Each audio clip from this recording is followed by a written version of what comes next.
সংস্কার একটি চলমান প্রক্রিয়া। সংস্কার কোনো ব্র্যাকেটবন্দি কোনো বিষয় নয় যে এতটুকু আসলো এতটুকু হলো হয়ে গেল।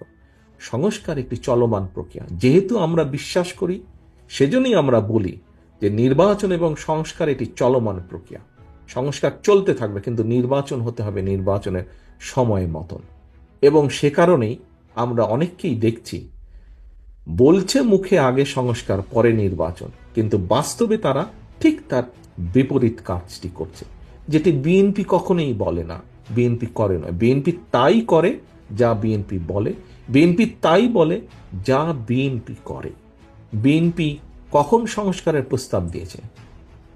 বিএনপি তখনই প্রস্তাব দিয়েছে যখন বিএনপির দেশনেত্রী খালেদা জিয়া থেকে শুরু করে দলের মহাসচিব থেকে শুরু করে শত হাজারো নেতাকর্মী জেলে বন্দী, যখন বিএনপির লক্ষ লক্ষ নেতাকর্মী ঘর বাড়ি ছাড়া গায়েবী মামলার জর্জরিত, তখন বিএনপি দিয়েছে।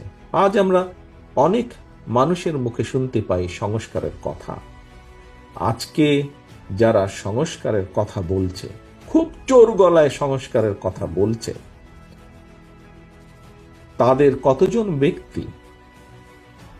কতজন ব্যক্তি সেই সময়ে স্বৈরাচার শেখ হাসিনার রক্ত চক্ষুকে উপেক্ষা করে করার কথা সাহস করে বলতে পেরেছিল?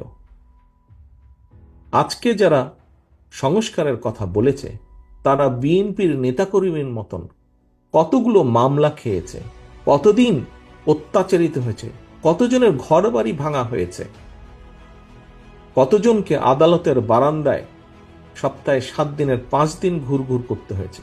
হয়নি। খোঁজে দেখেন, কারোরই হয়নি, যারা আজকে জোর গলায় সংস্কারের কথা বলছে।